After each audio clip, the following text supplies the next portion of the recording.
as I was saying before I was so rudely interrupted, we're discussing Asterix and the Olympics. And then once we've done that, we're going to go on to doing a nice roundup of everything we've done so far. So hello and welcome to everyone who's in the chat. Hi, Ring. Hi, Dave. Everyone who's going to join us in the future. Can't necessarily join us from the past, but I don't know. Maybe you've invented time travel. I'm Sid. That's Jeff. And we are going to pick up right where we left off. We've literally been sitting here all week waiting to go live just to finish this last 10 minutes of Asterix in the Olympics. So if you're not caught up, you can do.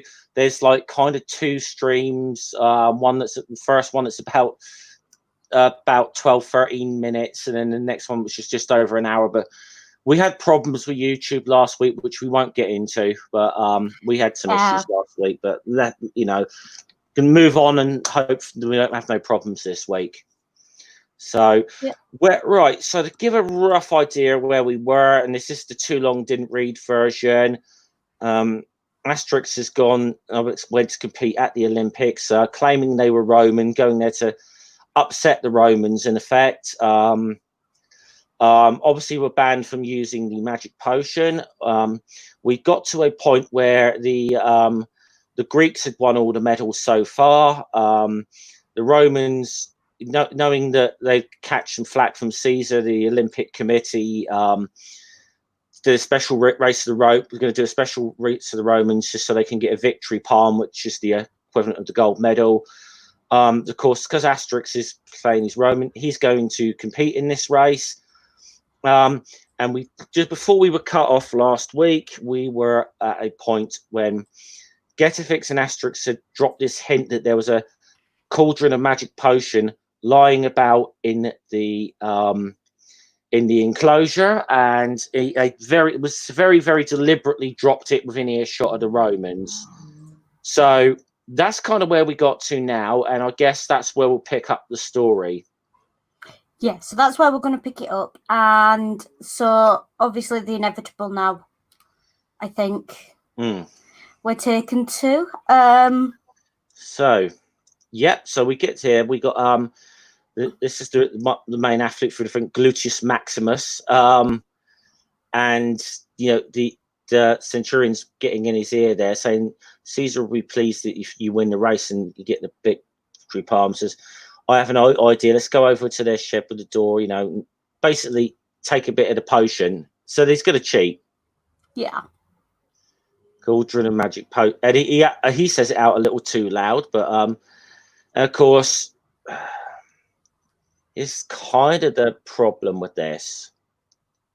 Yeah. And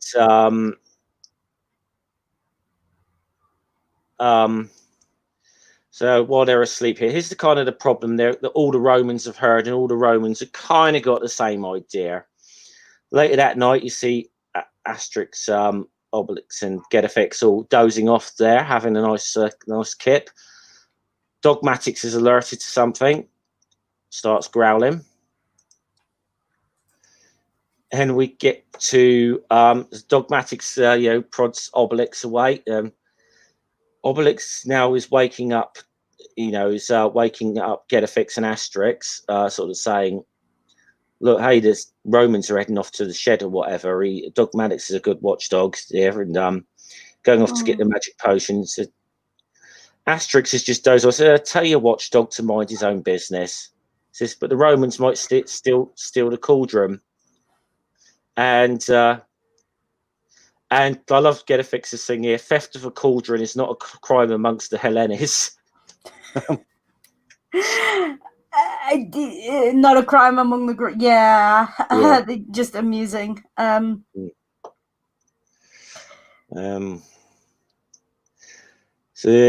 Obelix does not. Obelix, by the way, does not know what's going on here. He's not in the loop. Yeah, poor Obelix left out again. He always does seem to get left out of all the major plans. So it's the day the 24 Stadia race, 4,614 meters, 48 centimeters, or as we might put it more simply today, 1400 size 11 shoes laid end to end. Yeah, nice little jab at the metric versus imperial system there. There is a thing, I feel like, everyone seems to think America's the only country that still uses the imperial system. Not so. I was raised on imperial, and I struggle with metric. So I there's certain things I do in metric, certain things I do in imperial. I just Yeah, I mean, obviously things like distances, weights, and whatever, I pretty much was raised on metric, but obviously, you know, all our like roads are still done in miles, and you know, speedometers in miles per hour, that sort of thing. So, yeah, like even my scooter had a 1 gallon tank, and I got 70 miles to the gallon when I used to ride a scooter. And I was like, well, how's that more difficult than 4 liters to whatever a gallon is in liters, which I don't even know. Yeah. Like to however many miles it is in kilometers. How's that an easier multiplication? And I was just like, now, so we get to the start line of this race here.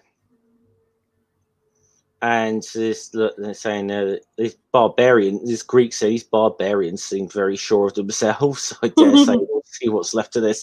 I dare say we'll see what's left of their civilization in a few years' time. That's a yeah. There's a lot of history tied up in that little comment. And I think it's one of those where you've got to laugh because it's exactly the kind of thing you expect from someone who belongs to an imperial force going up in sports against another one. Yeah. So Obelix now is going to come back to warn Getafix that his cauldron is empty, and Getafix once again, Obelix, this is no time to bother us. Go and sit in the stands with the others. And I see. Come on, he taking dogmatics with him, and what he's like. The next thing is like, no, you can't sit there. I'm keeping this for my brother, and this is like, well, this seat's not taken. You're not having this seat. Bag. Biff. So Obelix gets his seat, and look who's and Dogmatics gets a seat as well. Of course he does. Dogmatics deserves a seat. He was up all night being a guard dog. So,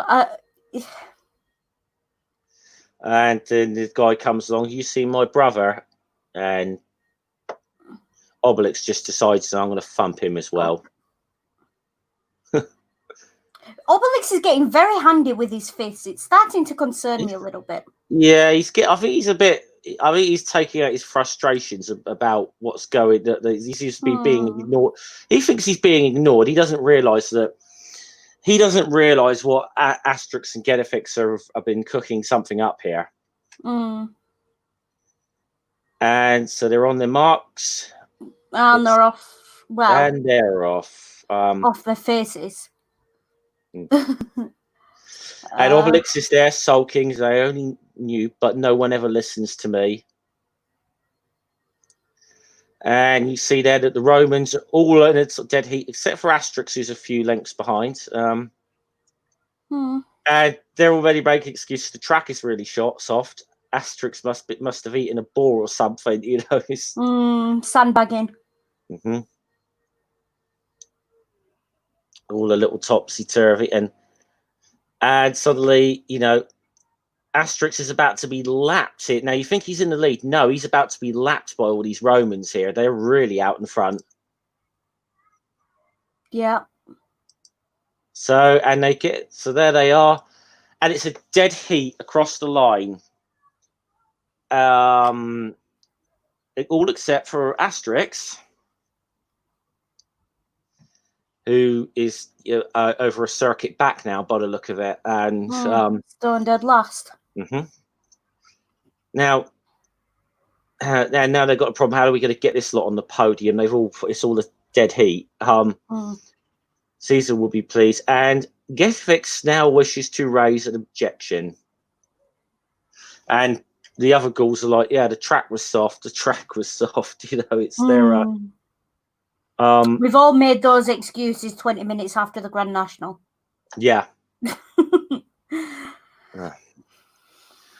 And he makes the accusation that they've all been drinking the magic potion. He says, that's a serious accusation. Can you prove it? And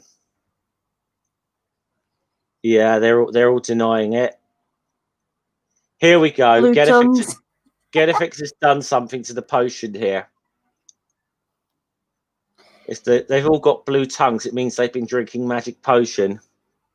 Mm. Oh, that by Hermes, you're right.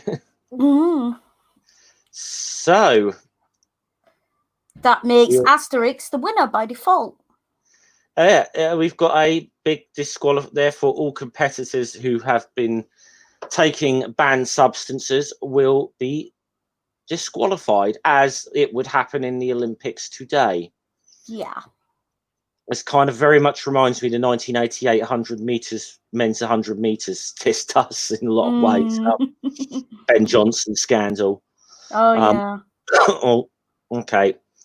Sorry, I just noticed something on the page. I'm going to try and skip past in a second. Yeah. So the crowd's going on. You know, they're about now. These guys, they're about to go home. We're right at the end here. Sorry, I'm going to just try and enlarge this bit just to get this thing off the screen a second, okay? Because I'm trying not to show those pictures. Yeah. So you probably see they had a run in with the pirates, okay? Hence the picture I'm trying to keep off the screen. Go back to their you know, the village. Asterix has got the laurel wreath here, the gold wreath as opposed to the medal. Yeah. The victory palm. He says, "Don't tell the others, but I've gave it to someone whose need was greater than mine by Tutatis." Oh. So that was quite good of him, actually. He's actually given the thing to the Roman, probably just to save him from being like, maybe just because he didn't really want him thrown to the lions or something. Yeah, no, there is a habit with Caesar whenever he's not pleased. I feel like Caesar and sort of the stereotypical Queen Victoria, we are not amused, would go well together. Throw him to the lions, we are not amused. You can kind of see the two of them playing off each other. Yeah, indeed. So that's I like that. It's a nice ending, especially because it's kind of his fault that all the Romans got disqualified.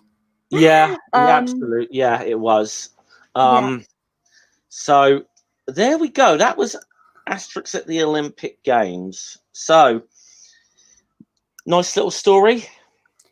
Yeah, nice little story. It's a pity we couldn't quite get that done last week, but hey ho, it's done now. That's good sportsmanship though from Asterix there. I do like that.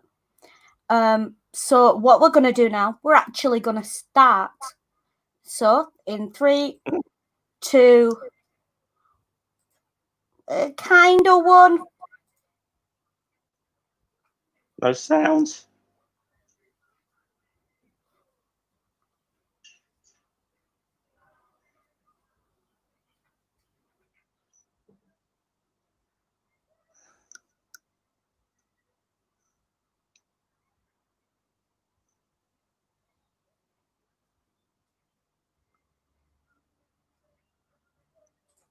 Cool. I'm going to say I didn't hear that, so... I did, so I'm not sure what went on there. Okay. If you didn't hear it, folks, I'm sorry. Again, with the technology, it's me. We figured this out by now.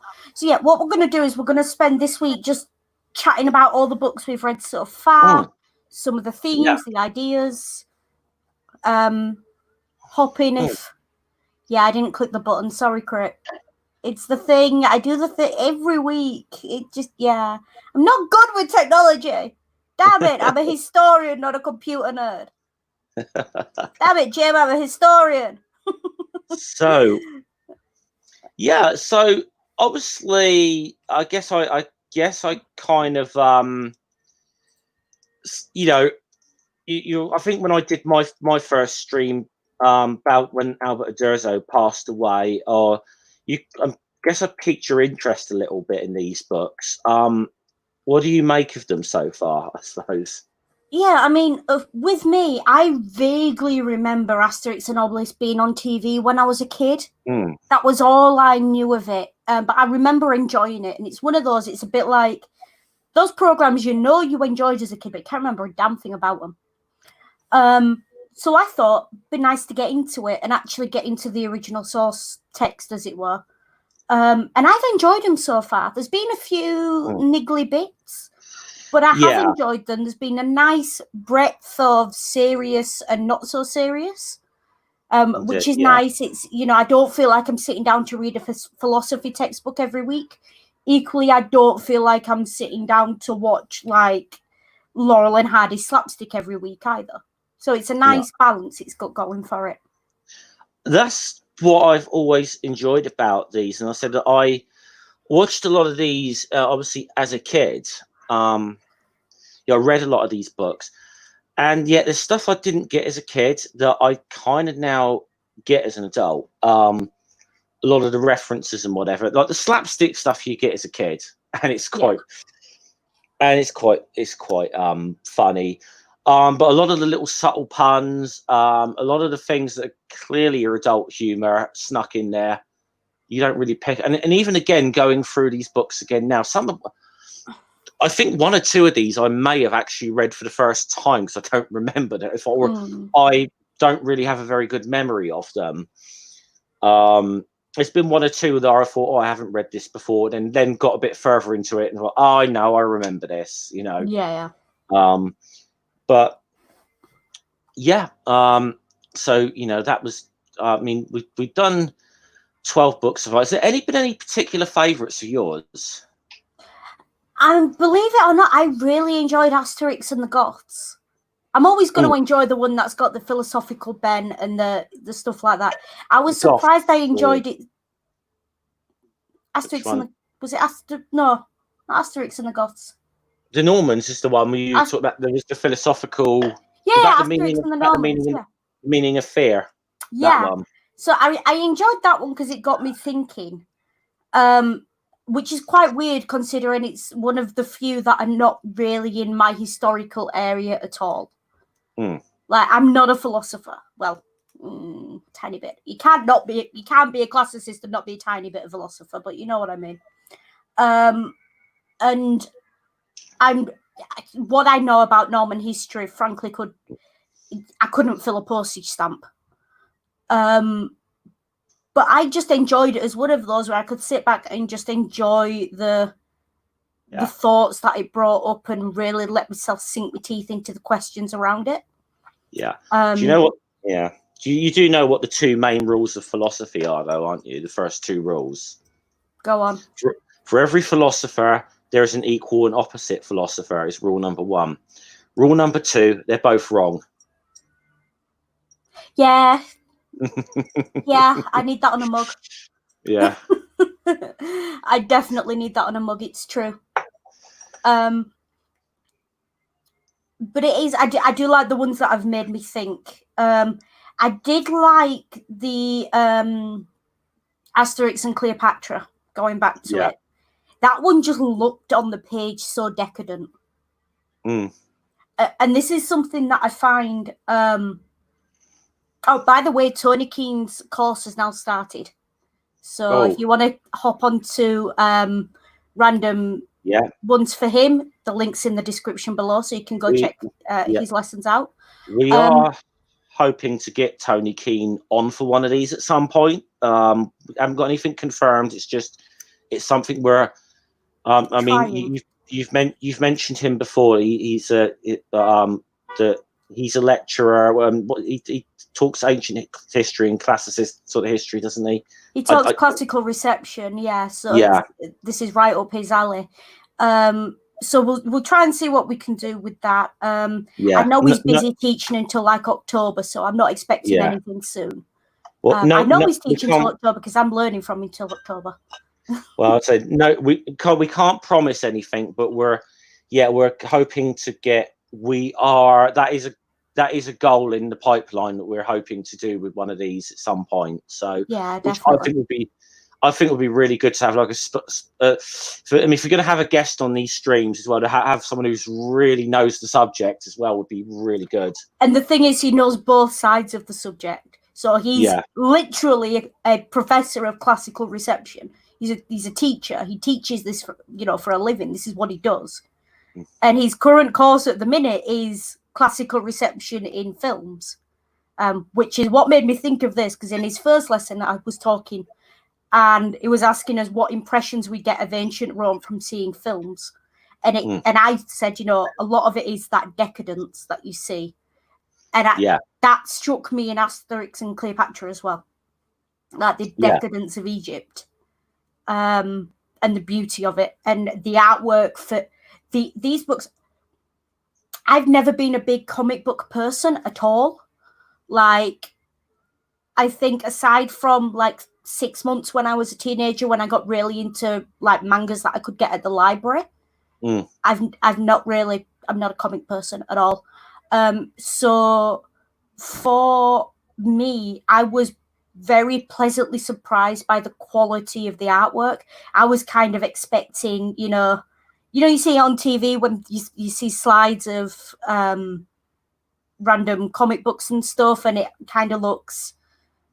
It's weird because I expected it to feel more childish than it does to read it, and I was pleasantly surprised that despite the fact that these stories are only 100 odd pages each, something like that, not even that. Yeah, probably only about 40 to 50, some of them. And yet they take me a good 40 minutes to read them. Yeah. I could probably read, a lot of text-based books faster than I can read these comic books, because there's just so much visual information on the page to take in. Yeah. Yeah. I've always loved the artwork in these, and Albert Uderzo was a very, very talented artist. There's no two ways about getting around that. Now, obviously, we've talked about some of the massive issues with some of the caricatures that he's drawn. We have talked about that at length. But as bad as that is, we can't take away the fact that this guy as an artist, was very talented. And I think sometimes it's less so much the way he draws the characters, is some of the backgrounds and some of the landscapes that he draws at times are absolutely fantastic. Yeah, I know, really but like when they went to Greece and you see the Greek pantheon. That was just, I looked at that, and you see some of them and some of the sort of sketches he's done where he's actually ripping off artwork. Very much, he's quite clearly doing that, and it's obvious. He's putting his own characters into positions in a piece of artwork, and it's a really, really good copy. Yeah, it certainly is. And yeah, those are the things that, one of my favorite little panels, and it's one of the first ones we did, actually, Asterix and the Golden Sickle, which I think was the second book in the series. He did a brilliant landscape of an aqueduct, which was under construction, and that brilliant little quote by Asterix of the Romans are ruining the landscape with all this modern architecture. I just thought it was fantastic. Like stuff like that, and I didn't expect that. I was expecting to come to these and it just be quite childish. I didn't have high expectations on any level. I was like, okay, the artwork's going to be mediocre because it's aimed at kids. It's going to be, childish jokes. It's going to be very straightforward. It's probably going to be very historically inaccurate. So I didn't have high hopes because I'm one of those, I was raised in this sort of traditional school of, comics are for the kids who sit at the back of the class kind of thing. Which is really not a good thing to do, seriously, folks. No, don't be like me and get to my age and have only just discovered this new genre that's absolutely brilliant. Well, I'll always not to illustrate point out, I'll always quote a story Neil Gaiman's often taught about that actually when he spoke to one of his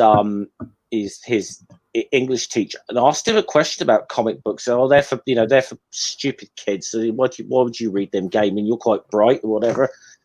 And he says, well, what, he's been dumb reading them. He says, yeah, I love comic books. He says, but I'm also probably like the only kid in this school that has read every book in the school library. Yeah, so I've run out of things to read, so let's go read them. And obviously, he went on and had his own great career, not only writing novels, but got famous writing comics for DC. So that's how he became established. Yeah, I mean, as well, I think I've got a local library just up the road. It's just a local council estate library. And as of 2 years ago, when I last went up there, I'd read pretty much everything on the shelves. Except the manga and the comic books. Because I just never looked at them and went, oh, they look interesting to me. They just weren't a thing in my remit. I'd read like How to Fix Cars books and hadn't read the comic books. So, I need to go back up there now and start using my library card again. Yeah. So I guess a question I'd like to ask you is, I mean, one of the things where these things kind of inspired me to do when I was in my teens, and I totally agree with that, Ring. And in fact, even now, I'd say that they're probably mostly not for kids. Now, yeah, no, I wouldn't give a kid a Deadpool comic book. No, well, I would say there's probably ones that, because with Marvel, there's the Marvel line, which is a little, and then the Max, and I wouldn't give anything from the Max line at all, which is very similar thing with DC, and like I wouldn't give them any of the Vertigo titles to read. But what I was going to say here was hang on a second, Jeff. I will hold you to that husband, especially because I know I've been adding to it over the years. Well, there we go. Ring. I think we definitely have a future episode of Media Musings for you in there. Definitely. Yeah, we got to have a look. We got to do like a comic book month or something. I don't know. Excuse me. Can I just check? Is anyone else picking that music up in my background? I'm hearing it, but right. Okay, cool. Give me 2 seconds. Let me go close the door. Some idiot's outside with a car. 2 seconds. Keep talking. Yeah. Okay. So where I was going with this is one of the things about these books that I reading them as a kid, and then even into my teens, they're one of the few comics I kept reading. So I read a lot of the Marvel DC stuff as a kid and took a little bit of a break from comics, got back into them in my late teens with my mid to late teens with Spawn. But one thing I did kind of keep reading off and on was Asterix books. And one of the things I felt it did was actually pique my interest in ancient history, which I think was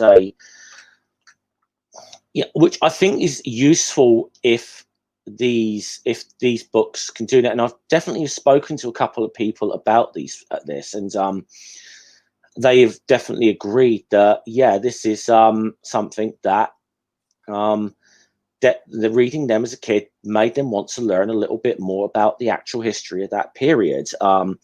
Now, of course, you can't expect them to be 100% historically accurate, but I don't think they're that bad, all things considered.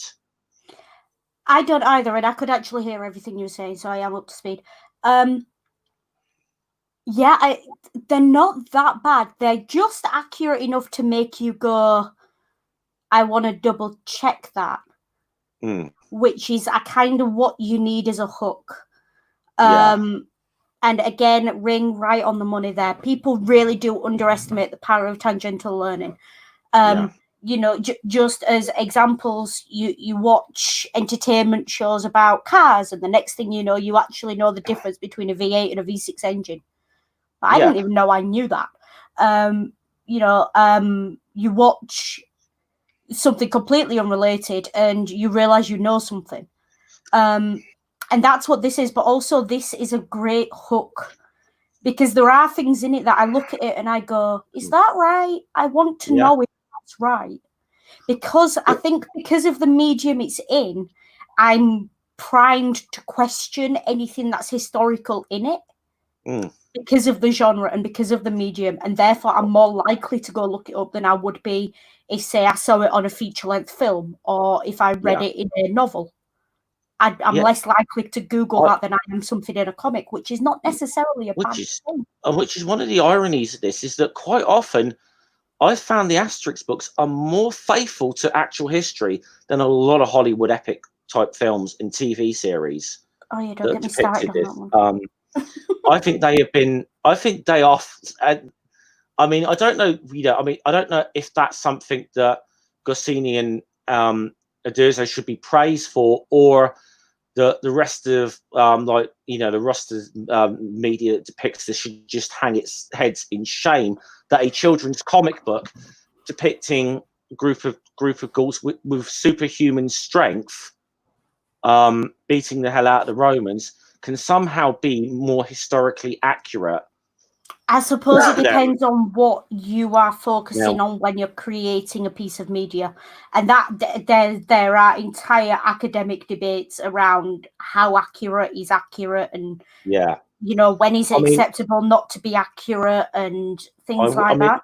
I mean, I will say, Asterix did have a jump the shark moment in the early to mid 2000s. And I haven't read the book, and I don't even know if we're going to get that far with this or not. But there was a jump the shark moment when I get the feeling they were running out of ideas or something, and Albert Uderzo was running out of ideas, and someone talked him into putting aliens into one of the books. And I think even he came afterwards, in hindsight, realised that was a big mistake. Yeah, big mistake. I think even he totally regretted doing that. But it was one of the last, and it's one of the last books he actually wrote as well. So honestly, the only way I could see aliens working in a book like Asterix and Obelix is the aliens land somewhere like Egypt. The Egyptians are building something, and the aliens go, "No, do it like this," and the Egyptians look at them and go, "No, screw you, our way's better. Do one." That's the only way that joke works. Well, the irony of it now is actually, if that was being published now, you could do some stuff with this, just because you could actually have a lot of fun at like making fun of ancient aliens or something. You could take shreds out of it, yeah. You could, which is obviously one of my as someone who's interested, and I'm not a historian at all. I have an interest in history, but someone who has an interest in actual history, that's probably the show that I just absolutely despise the most is Ancient Aliens. But anyway, we're getting sidetracks there. But, but it is one of those where I can see a way it could work, but that's probably not how it was done. Yeah. But I mean, and obviously what they've done, as well, the fact they've blended so much modern humor into this as well. Yeah, and modern history and modern context. It's like they're making a joke that is very clearly about the Gauls and the Romans. Yeah. Then you look at it, it's like, nah, that's a joke about something from 1965. Yeah.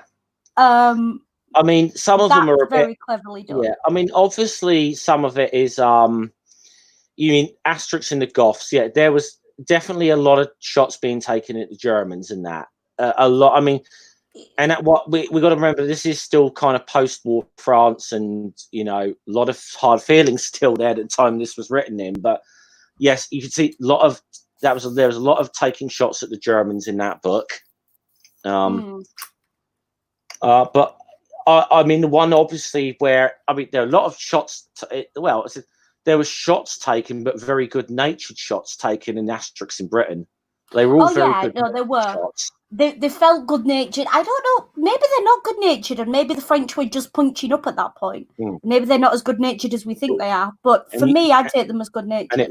And obviously, I don't know what the original French translation of those books are. You wonder if the English translation sanitized it a little bit. You wonder, but you do wonder. But it is very much.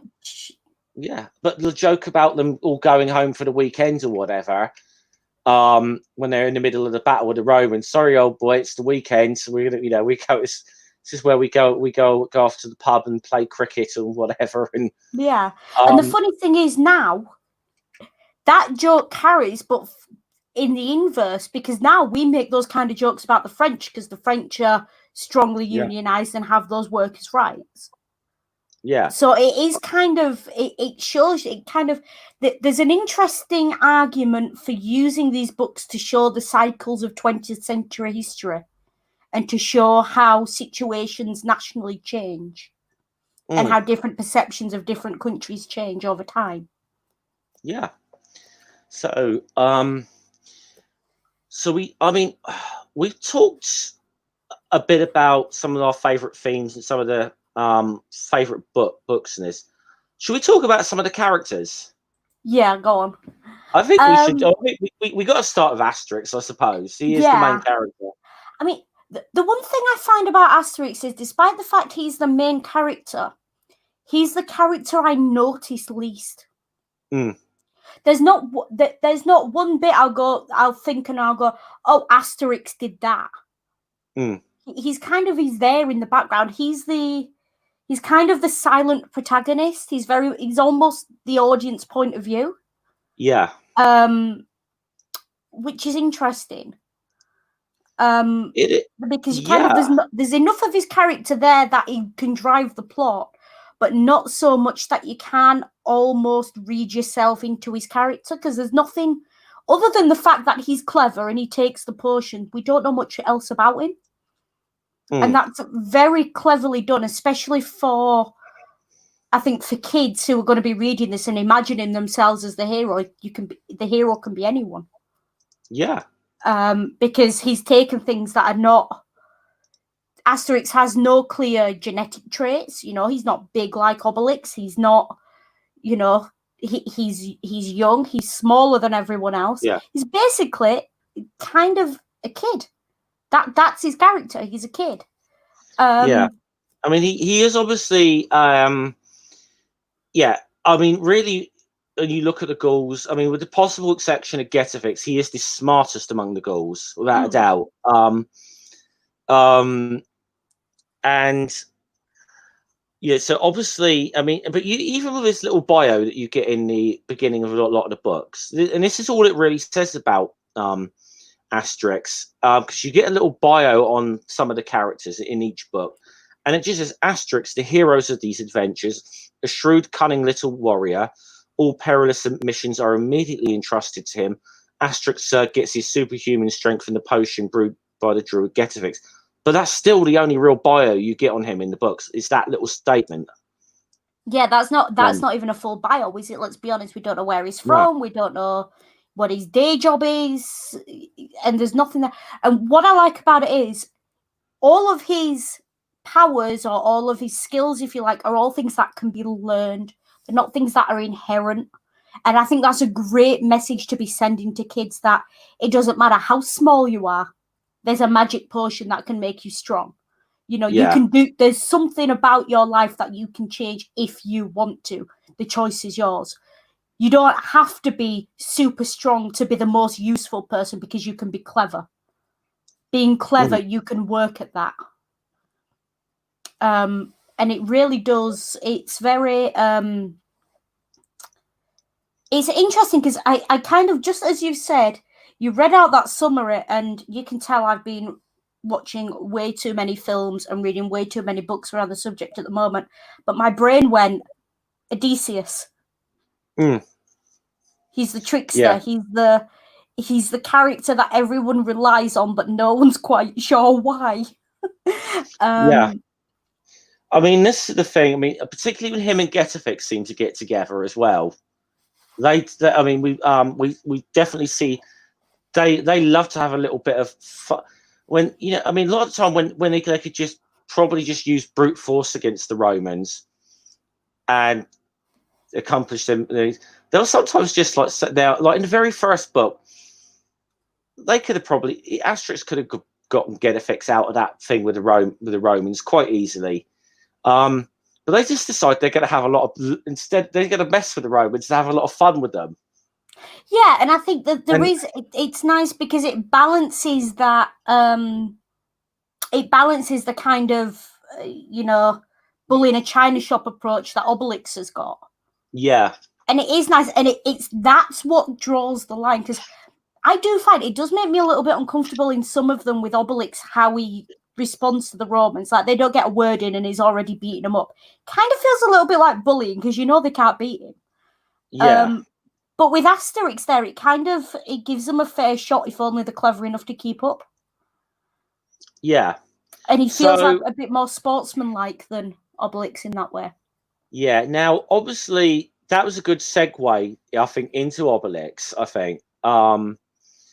And this is his little bio here. It's not much more than that Asterix, but we'll say Obelix, Asterix's inseparable friend and many a delivery man by trade. Addicted to wild boar, Obelix is always ready to drop everything and go off on a new adventure with Asterix. So long as there's wild boar to eat and plenty of fighting. His constant companion is Dogmatix, the only known canine ecologist who howls with the despair where the tree is cut down. Yeah, so you do kind of Obelix. Yeah, very quickly you do get to the point where Obelix comes with Dogmatix, and you cannot separate the two characters. The two go together. You can't have one without the other. It's weird to have one without the other. I think because I was actually when we covered Asterix in the Banquet, which is the book where Dogmatix is introduced, and he's brilliantly introduced. I feel that he starts following them in Paris and following them around it, and they don't notice him. They have this little dog following them around, and at the end of the book, you're hearing bark, and Obelix turns around and gives him a pat on the head. And I was going to leave, and you noticed it, but I wasn't going to say anything right until the end. But just to see if you picked up on the dog. Yeah, I mean, you show me a dog, and I will pick up on it. I'm one of those, yeah. Typical Yorkshire person, dogs, And I do think the introduction of Dogmatix there did add something to Obelix's character as well. It did soften him up, and it gave him a depth that he didn't have before. Because before that, he was just the kind of, he was, stunt grunt number 7. It's kind of all that there was to him. He was the comic relief. Yeah. But with Dogmatix, you kind of, it gave him a sort of tenderness. Yeah. I mean, I suppose it was there in the, it was sort of there at a certain level in the early books, but I think it needed to be brought out a bit more, was that more human side of Obelix as a character, and the fact that he even though his big things is fighting, eating, and a little more eating, and maybe hunting some wild boar, that's which he's happy with. That he's very happy and content with that. I think it needed something to humanize him, because he's not real. I don't really think he is a bully. He can come across that way. He can, but it also, before Dogmatix, he did have a kind of a selfish streak to him. That wasn't, he almost, as much as he was loyal to Asterix, he didn't quite feel reliable. Yeah. He felt like he was only there for the adventure, for a laugh of it. He wasn't really there because he had any depth to the character that said, I want to help, I want to do this, in the way Asterix did. But then you get Dogmatix, and you see that tenderness with Obelix. And even though it's completely unrelated to the adventures they go on, because you see him with Dogmatix, you kind of, that tenderness carries over, and it colours the way you view him looking at the adventures as well, so he seems much more invested. Yeah. Because he does have a very childish outlook, does Obelix. Yeah, but and he does mature a little bit. I mean, he is he is a big child in a way. I mean, like, he doesn't get his way. He sulks. He sulks like a big baby. But it's quite funny, because sometimes him and Asterix are just like, they're like a pair of squabbling schoolgirls at times, and then they start sulking with one another. but they always seem to make up not long afterwards. They do, and it's the closest I can imagine. I'm an only child, so I don't know what this is like, but I imagine it's what siblings are like. One minute they want to kill each other, the next minute they're best friends. Yeah. You know, and it is one of those where it's kind of, you know, only I'm allowed to pick on my friend. You know, it's kind of one of those, isn't it? It's them two against the world, even when they're squabbling between them. See, we're like 12 books in now. I mean, and this is perhaps one of the things I'd say about, I think the big difference between Asterix and Obelix is there's been some character development with Obelix. I don't really feel, I think Asterix is still kind of what he was from the first book. Yeah. He hasn't changed. He hasn't really changed much. However, I think with Obelix there was a bit of a character development here. Yeah, I mean, I can agree with that.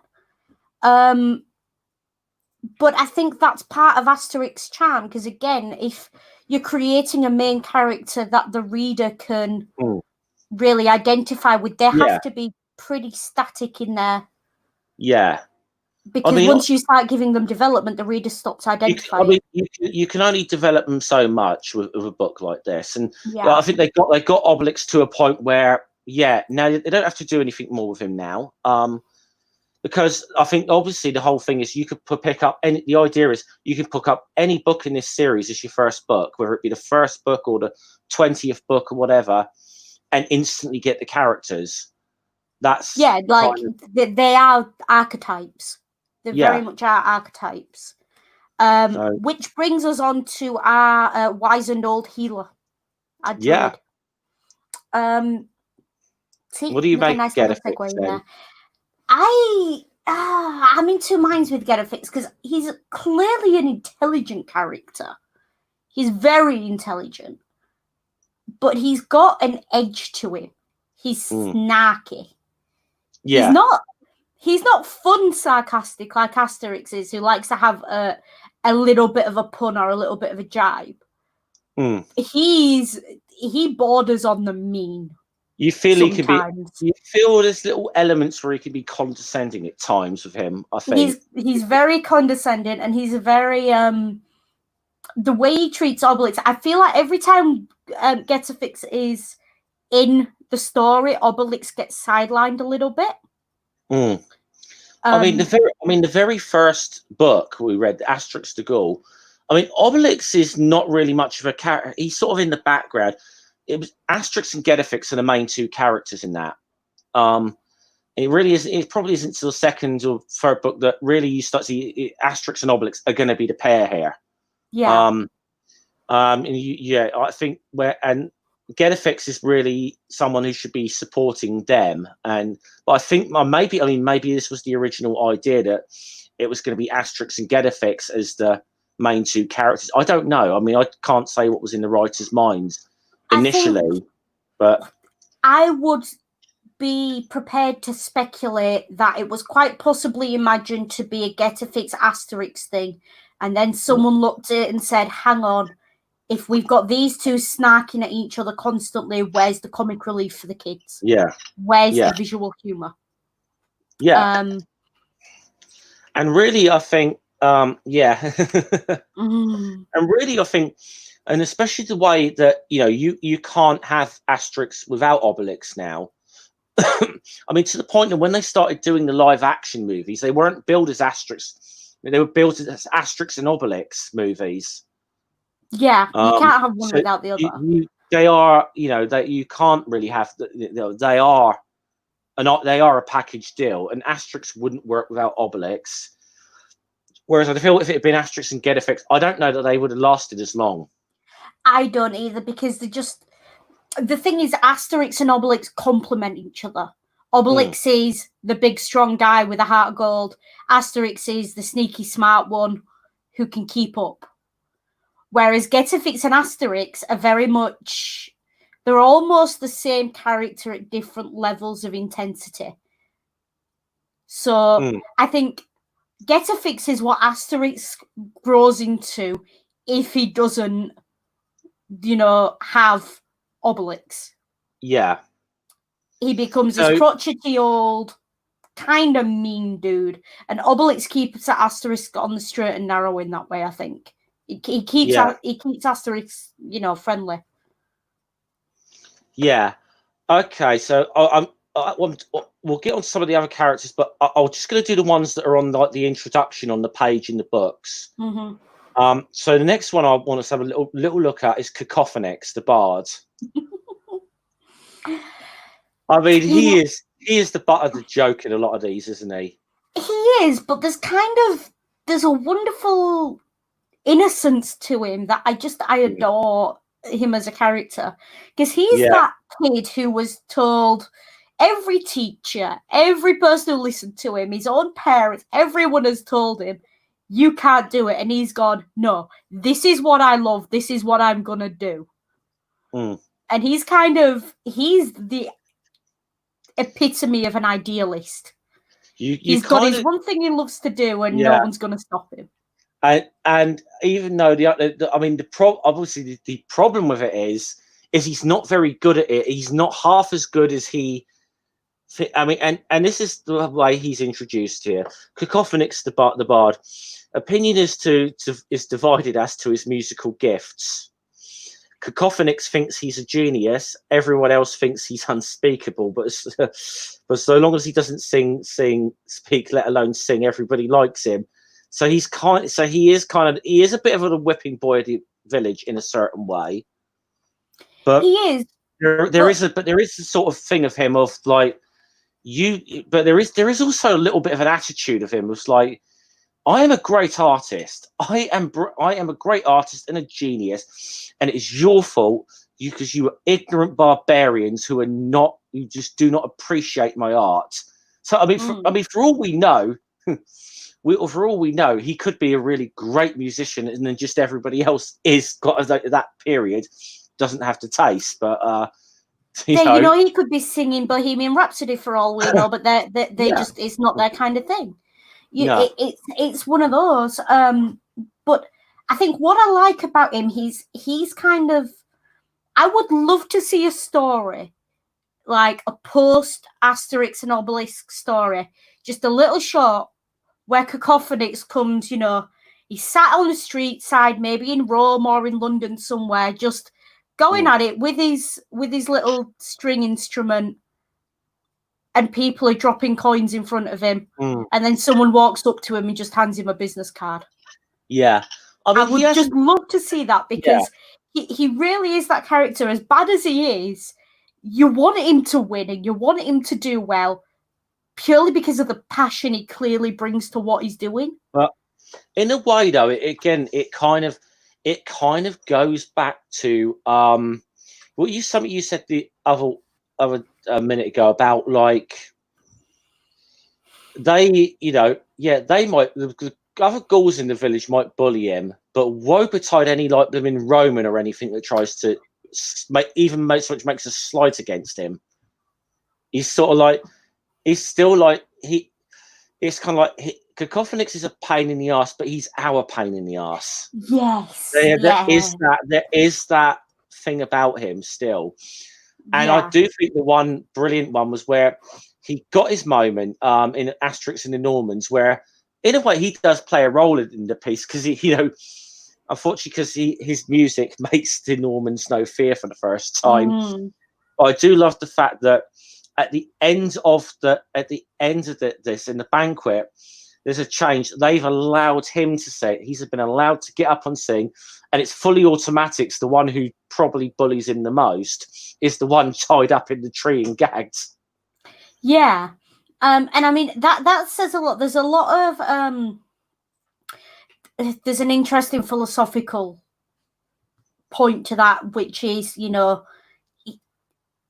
They've always loved him and they've always looked after him, but they've not really allowed him to shine until after he's proved his worth, which, you know, you can take more than one way, I think.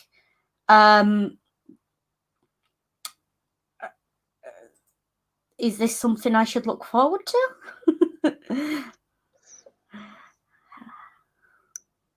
You know, I'm not sure. I've read that one actually, Ring. So I do not think I've actually read that one. So Well, that should be fun anyway when we get there. I think, yeah.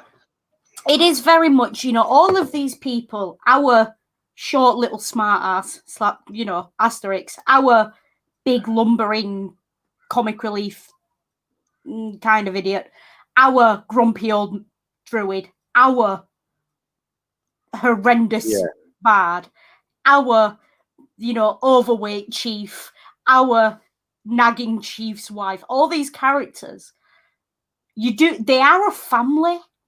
They really are. And it's one of those where no matter how much they hate each other, no matter how much they're arguing, if the Romans come for one of them, they've got to come for all of them. Yeah. Absolutely. And it really is. And it's very much, it's got that feel to it, whereas the Romans are it's because it's so regimented and the characters are a little bit more, there's a few more characters there. They're kind of, they're all in it together, but they're going to run the minute they see Obelix. None of them have got any loyalty to each other that we really see. Yeah. But, by the way, actually, Ring, I think that book you're referring to is actually called Asterix and the Magic Carpet. Or at least that's the way it's been sold in the UK. So I'm trying to remember what title that is, but I do believe it's a Rene Goscinny book, so it's got to be fairly early on. So it's probably one we'll get to. I'm just trying to remember which title that was. It was yeah. Oh no, it's actually a much later book. It's the 28th one. So this is okay. It's 1987. So this was Albert Uderzo. Although Goscinny is actually credited, this is well after his death. So yeah, okay. But because I was trying to think Asterix in India, then I had to think about that. Right. So when we talk about that, there's one more character that's on the main page of these books and you did kind of hit on him. Chief Vital Statistics. What do we think of him? He's I can't decide whether he's the bumbling second lieutenant or, I mean, there's clearly a depth to him because you don't get to be chief without a good reason, and he's clearly quite good at maintaining security and maintaining a level of peace. He's not very filled out. We don't see a lot of what he does. I think probably the one book we've been in where we really got to see something of him was Asterix in the Big Fight. With the books we've covered. Yeah, and we saw him in the Chieftain's Shield as well. Yeah, there's no two ways though in Asterix in the Big Fight. You do see why this guy's a leader. Oh yeah, absolutely see, and you see that he's actually a damn good chief. He's a damn good leader, yeah. Although at a weird time, it's like at the same time, he's totally henpecked by his wife. Yeah, he's definitely not chief in that household. No two ways about that. Well, you know what they say, behind every powerful man. Yeah, exactly. And we haven't seen much of her. We haven't seen much of Impedimenta yet, but she's a brilliant character as well. But we haven't really seen much of her yet. But what we've seen of Vital Statistics, I think, there is times where you think he is a bumbler and he's a goof, but you do see he's a good leader. He is. There is a reason he's a leader. You can rely on him when the chips are down, and I think that's important because he's not one of those chips. He's not a heavy government, everyone do as I say, dictator type at all. He very much lets people get on with it, and steps in when he needs to. And he is in a very good position where he doesn't have a lot of internal squabbling going on.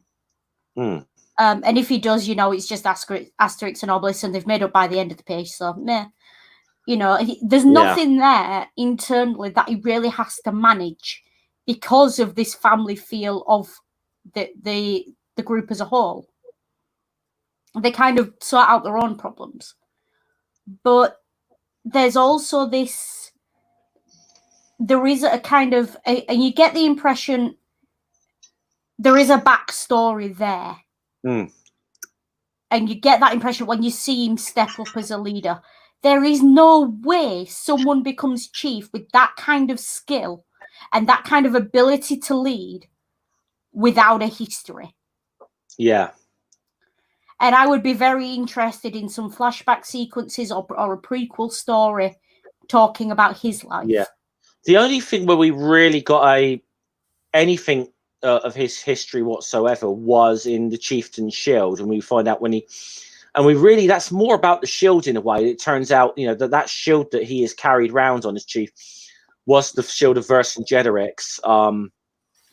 So yeah, there is. I won't say that, but there is a title. There is a book which I think it kind of supposedly gets into politics a little bit, I suppose, but where somebody stands against him for leadership, it's like in an election. So there kind of is that going on, but yeah, I think we're still, and this is the thing now. I mean, this is where I think with the Gaulish characters, there's not that many others that we've really seen. We've seen Fully Automatics a couple of times, I think, but we haven't really seen much of him yet. But there's not really much of him other than the fact that he's the blacksmith and he has a very huge disdain for cacophonics. There's another foil to Fully Automatics, but I don't think we've seen him yet in the books, and that is I'm not sure we've come across him, and that's the village fishmongerer, Unhygienics. We haven't, no.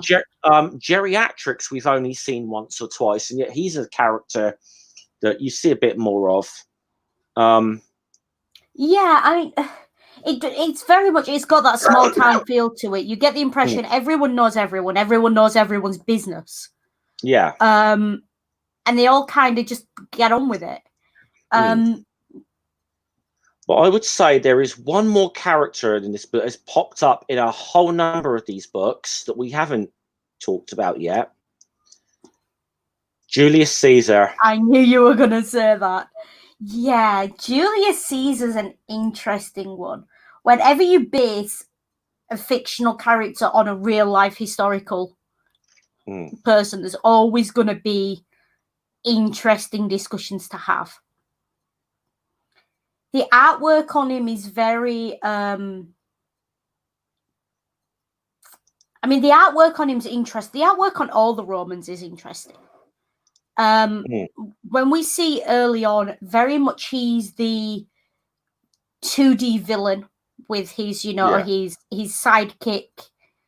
What was the sidekick's name? Snivellus or something? Yeah, he has a lot of sort of right hand men at times, but yeah, but he's very, cape and a mustache kind of villain at the beginning, but then he does soften out and he becomes more of a... I think it's very interesting that we hear more about him than we see about him. He becomes this almost semi-mythical figure within the stories. Yeah. So when we do see him, it's almost anticlimactic. But you also get the feeling that sometimes, though, there's enough of a sense of honor about him that when he like, I think was it which was the one we read a few weeks ago, Asterix the Legionary. Yeah. That even though he knows that this isn't, or he must be somewhat aware or remember that this is a guy who's a potential enemy or whatever. So if he does this in the very first book as well, even if he might see Asterix, he might see these Gauls as enemies. If they've done him a favor, he's going to repay that favor to them. Yeah, and he feels honor bound to do that. And I do think there's an interesting dynamic at play between the way Caesar is presented by his own soldiers and the way Caesar is in these stories. By his own soldiers, he's big scary Caesar. Caesar will throw you to the lion. See, you know, Caesar the despot, Caesar the, you know, Caesar the god. But wait, he's just a down-to-earth bloke, and he's reasonable. Yeah. So there's it's quite jarring when you see him actually on the page, because he's not what you're expecting at all. And, the humour that's played off on that sometimes is quite interesting as well. Like the whole Asterix and Cleopatra one. I think what Ring said I think what Ring said in the chat there, that he's more of a presence than a character in a lot of the books, but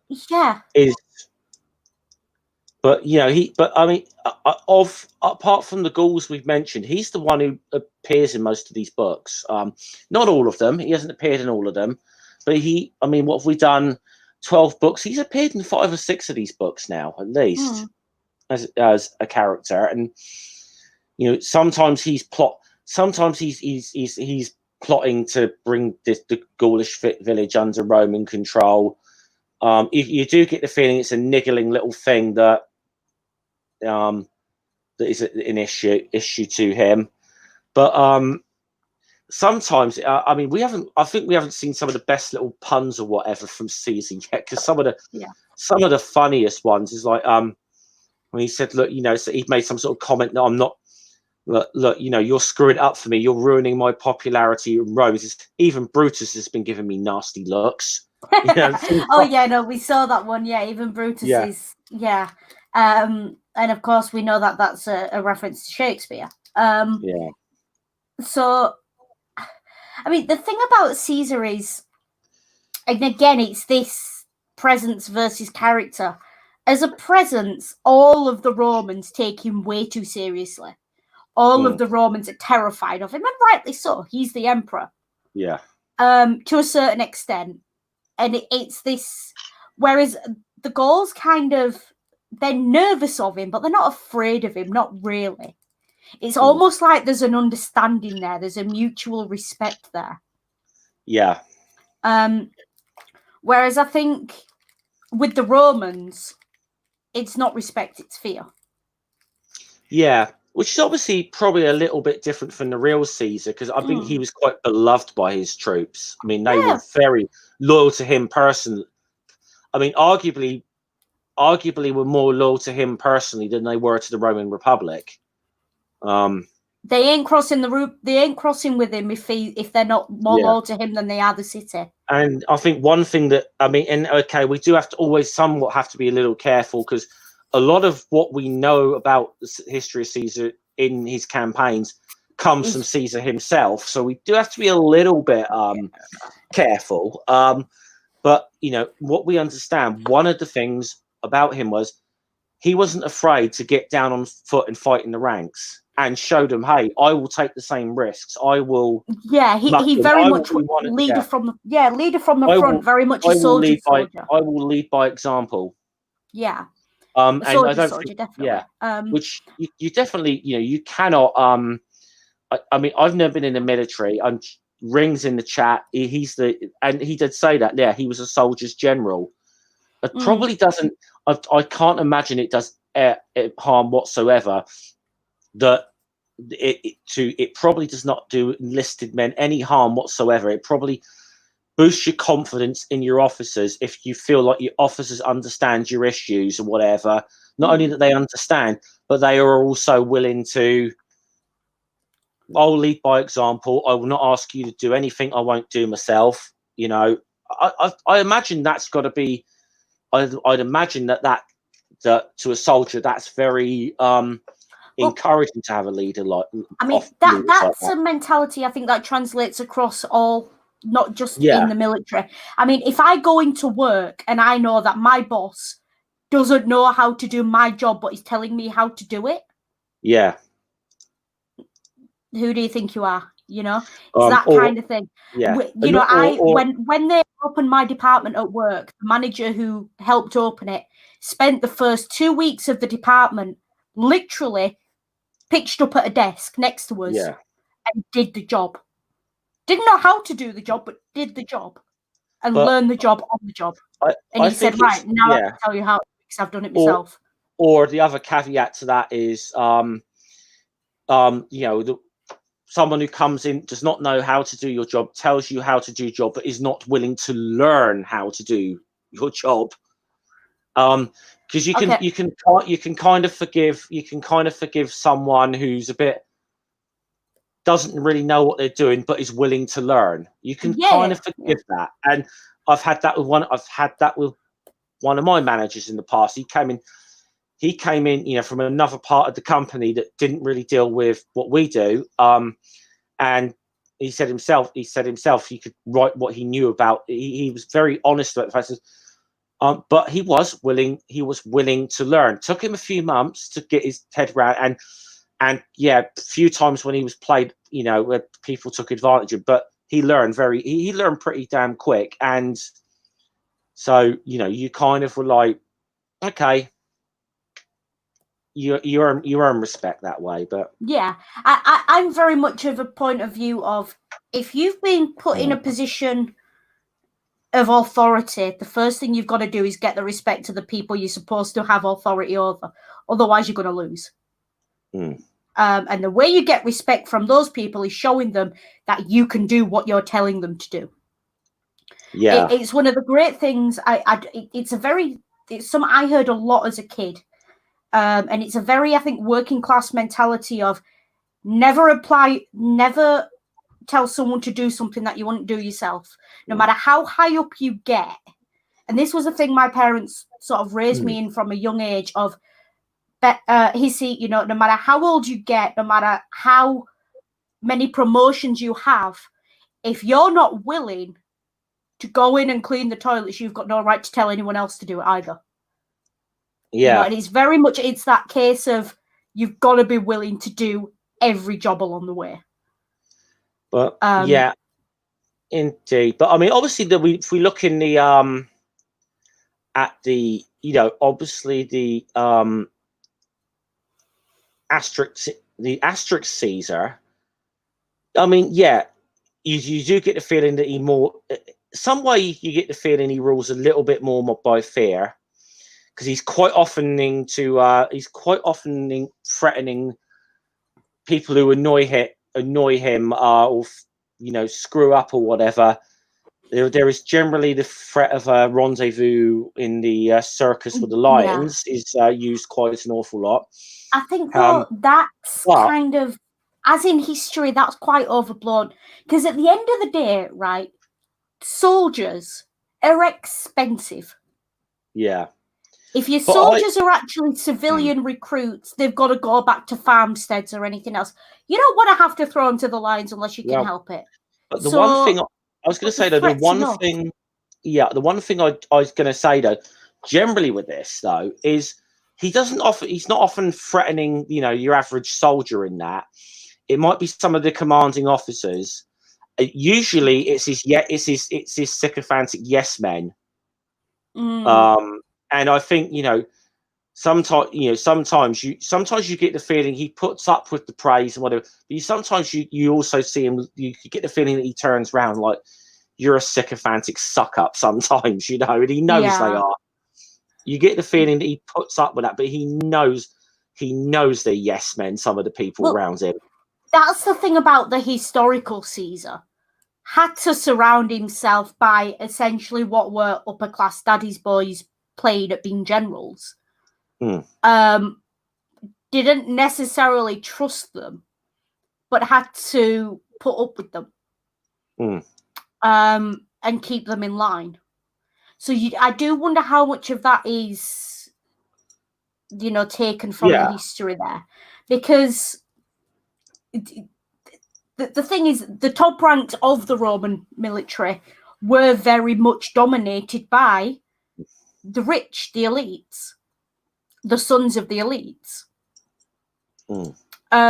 So, you know, to break through the ranks was a big thing. And you do get the impression that all these Roman generals that we've seen so far, these centurions, a lot of them are very much, they've got the armor's a little bit too shiny. Do you know what I mean? Like they've not really seen battle. They've not seen anything. Whereas Caesar does carry that gravitas in the books as a character who's seen battle, who knows what battle is, and who's a little bit, he's got that steal out a shell. You know, it's that great thing of, you know, they talk about a knight in shining armor. Yeah, it's shining because it's never seen any real battle. It's never seen any action. But you do see though a couple of times though in this in the very first book, for example, you can see why Caesar is a bit tough, because you see one or two of the other characters have been plotting against him. In the very first one, the centurion, Christmas bonus, he wanted to get hold of the magic potion. He thought, I could overthrow Caesar and take his place here with this. Yeah.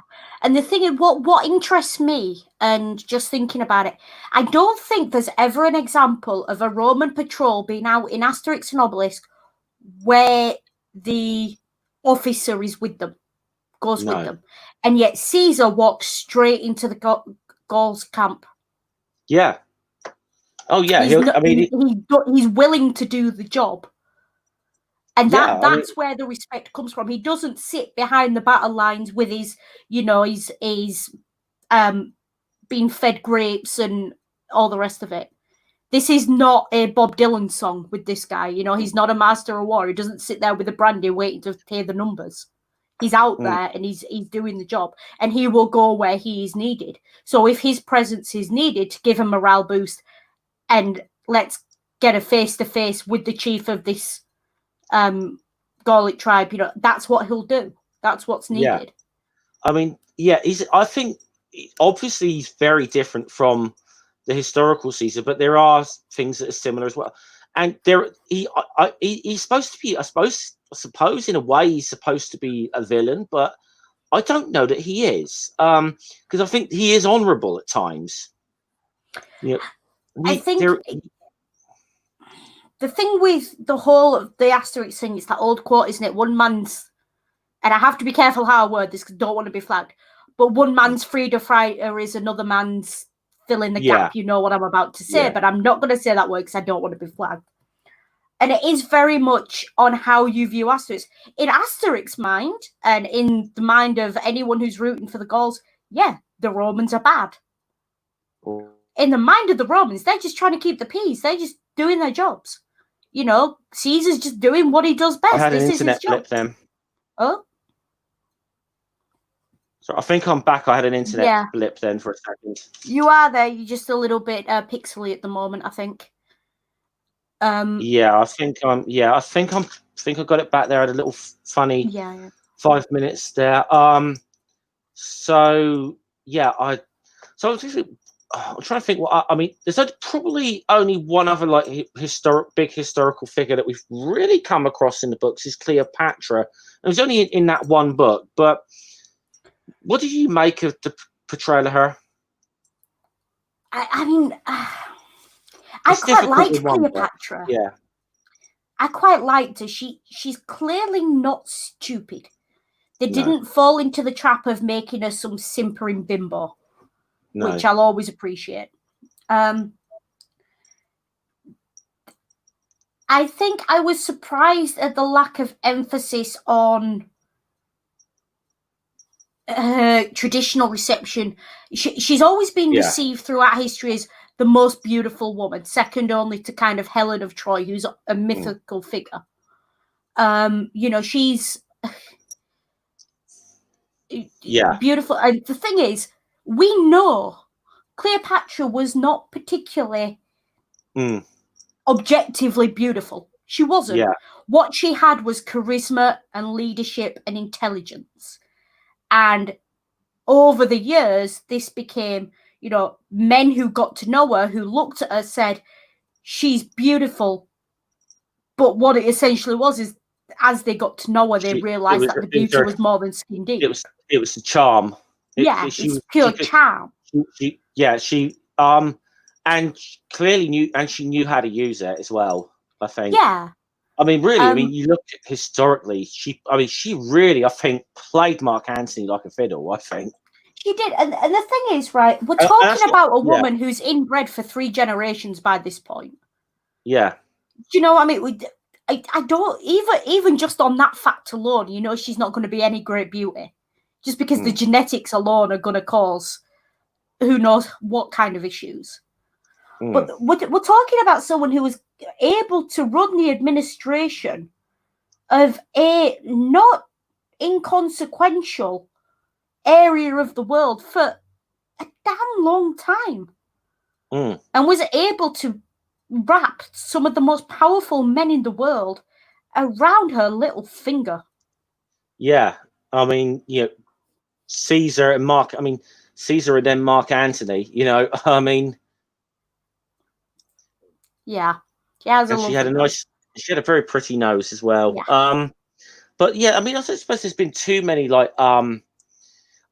really, Caesar and Cleopatra are probably the only two, historical figures that have been any length of time. I mean, Vercingetorix has been referenced a few times, but not been a character. Yeah, but Vercingetorix is more a backstory, isn't he, than anything else? That's what he's there for.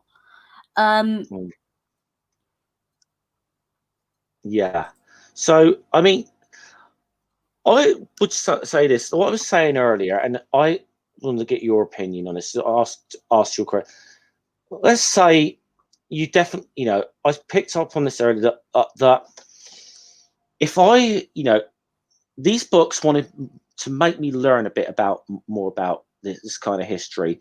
Now, would you actually recommend them to a kid to read as a sort of to get them interested necessarily? I mean obviously, I know one or two issues would have to be discussed, but yeah, I mean, first thing, I'm not a teacher. Yeah. I have no experience in building syllabuses and things like that. That's not what I have experience in. I've taught a few lessons here and there, but I'm not, I'm not a teacher. I don't understand the science of how you would go about educating young children. But I think my gut instinct to that is yes. Because the thing is, kids always want to feel clever. And if you show these kids this and then point out to them, oh, that little bit's wrong. That little bit actually went like that, or that's not quite right. Immediately, this kid is processing going, I know more than the person who made this. I'm clever. And it makes them want to learn more and more and more. And it's that confidence, and you teach, and you learn things without even realizing you're learning them. I've learned from these books purely because I've looked at the book and I've gone, hang fire, that date don't look right. Let me just Google it. Yeah. Or even the Latin, I've looked at it and gone, because my Latin's not great. Hands up, my Latin is not great. It's way better than mine. Most of my Latin is, I use Perseus, and I couldn't write you a sentence in Latin without 3 dictionaries in front of me. I just couldn't. That's not how I work. But I can mostly, mainly it's the Catholic education. I can look at it and I can go, yeah, I can kind of figure out what those words mean. And then work out from there. I can Google what I think the phrase is. The real phrase will come up, and then I can find the history of it and so on. And if you get kids doing that from a young age, before they even realize it, they're going to develop research skills that they don't even realize they have, and it's going to be second nature to them. Yeah. And these skills that kids really need, especially, all around the world, history, English, the humanities in general have been massively defunded because, everyone wants to be a mathematician or a scientist or be in STEM and computing. Yeah, that's great. We need the humanities and we need the skills from the humanities. So anyway, we get kids using those skills from a young age. I've just put something in the live chat here, see, that I don't know if you've seen. And I do not know how accurate it is because it is purely Google Translate. But I don't know if it's shown up. Probably might not have shown up on StreamYards yet, but StreamYards is a little slow with this stuff. So I was one of those kids. I would have gone and looked up what the Latin was as a kid if I'd have looked at it, because I'd have gone, I want to know. I was that nosy kid who wanted to know. And there's always going to be kids like that. So I don't see why we wouldn't encourage them to do it. It's not going to do them any harm, is it? Let's be clear here. Yeah. I think I think there's definitely, even in if only in a small way, there is kind of, I suppose, there is a slight educational value to these books. I think,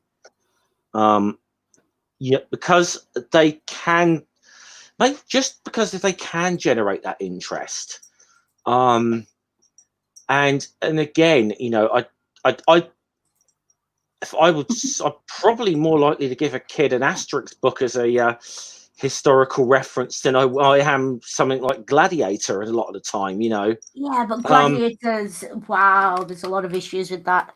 Also, just for the record, folks, please don't think Troy is anything like the Iliad. Please. I know Brad Pitt, like that film was really in love with Brad Pitt, but yeah. Oh, it's in Hissy, it's in StreamYards now. Yeah. Live comments. Oh, okay. So I can kind of see what you were going for. It's one of those. I can see what you're going for. Whether it's grammatically correct or not, your guess is as good as mine. Probably not because it's Google. With Google Translate, I'm guessing not. So, but yeah. So I'm well, I'm thinking we've done a good recap here, and we've gone about an hour and a half. So I'm wondering if we might want to draw this one to an end. Obviously, Ring's in the chat. So Ring is doing his media musings at 3 p.m. at our time, I believe. So it's about 30 minutes. You're on with him, aren't you? You're doing Les Mis today. I am today, yeah. We're going to do Les Mis, so that's going to be fun. Lots of politics, lots of literature, lots of classical allusions. So I get to be a classicist again. Yay!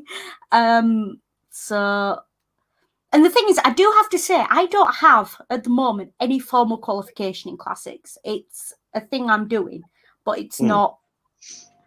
But like you say, you enjoy history, you engage with it. I found the classics, and it's that thing that just clicked. It's that one thing, I can't get enough of it. So anything I say, as always, take with a pinch of salt, because I don't know everything, and I probably know a lot less than I think I do. But yeah, so Ring's doing media musings. Let's see what else have we got. I've just put the link in the live chat. So cool, yeah, it's in the live chat there. So do go on and make sure you're ready for that. Now I was looking through our books, and the next one, so I believe might be my turn to host this thing next. The next one, book number 13, is one of my favorites. Ooh. Asterix in the Cauldron. This is one I really liked as a kid. Now, I have not read this in probably 20 years at least. So it's going to be interesting to see if this still stands up for me right now. Right. Okay, because I'm now officially at the point where I don't have the actual books. I'm going to be buying them on Kindle and things. Yeah. Other ebooks are available. What I did find, for anyone who's interested in these, they seem to all be on the Google Play Store. Which, you know, Google Books. Let's see. Let's have a look. I mean, we tend to use Kindle for showing the panels on screen and so on. So, I mean, I'll just say we actually stopped first few. Hissy actually scanned all the pictures in from her hard copy, and we're like, yeah, we can't keep doing that forever. Yeah, no, it was taking me almost as long to scan them as anything else. I mean, you're spending more time, like, you know, scanning a bit than we actually were on the stream itself talking about them. That was wasn't viable going forward. Yeah. And it wasn't viable to me to because I'm seriously running out of bookcase space here. So I kind of had to go with e versions. So. Mm-hmm. I mean, for those who are interested, most of the Asterix books seem to be on Google Books, $3.99 each. They tend to be on Amazon Kindle. Let's have a look at. They're about $3.99 normally. Yeah. So they are there. Although a couple of them are on Kindle Unlimited as well. So if you've got Kindle Unlimited, keep an eye on it. Because they seem to be there. Yeah, I mean, I'm enjoying these books. If there's anyone out there who we've prompted and, you know, you've decided to start reading them or you've got opinions on them, definitely go for it. Crit, if I get any more bookcases, my floor's going to collapse. This is my bookcase, Dave. Okay? I have about 4,000 books on this thing. You know, it's one of those. Every book you buy and then he just sits there. It's one of those. But speaking of books, there's something I want to plug. Now, I am not involved with this thing at all, but it's something I found that looks to me like it may very well be a competitor to Goodreads as an app. It's a website at the moment, although it is optimized for mobile, so you can just go to the link, and it's the Story Graph. And the reason I am plugging this, not just because it's good for readers, is because it's actually created and run, so far as I'm aware, by a African American woman. Is this the storygraph.com? It's Storygraph Beta. It's this. Looks like we've got the same logo in the top of this, actually. But I'll So it's very clean, and the recommendations on it are amazing. Like, I just dropped my Goodreads list into there and like all the books I've read recently, and the recommendations were spot on. I can't argue with it, and it's all sort of hand done as well. So definitely check that out. Let me find the link and put it in the comments. Because it is a very nifty website that is growing massively. So that is worth having a look at. You and I at the same time then put that in. Yeah, so we have it there. By all means, when you sign up, it takes a little while for them to actually create your lists and things, but definitely go for it. They're doing fantastic work at the moment. They are, you know, they haven't asked us to say anything or anything like that. It's just, it occurred to me to share that. As always, you know, you can check out Tony Keen's course. Full ticket sales for the course are now closed because the course has started. But if there's any lessons in particular you want to have a look at, link down there. Click on it. You've got a full list of the lessons, which film it's about. You can click it, and I think it's like £8 a lesson or something. That he's charging, or £10 a lesson. Great bloke, absolutely fantastic work. And the sources and stuff he's providing, it's all online. You don't have to buy anything extra.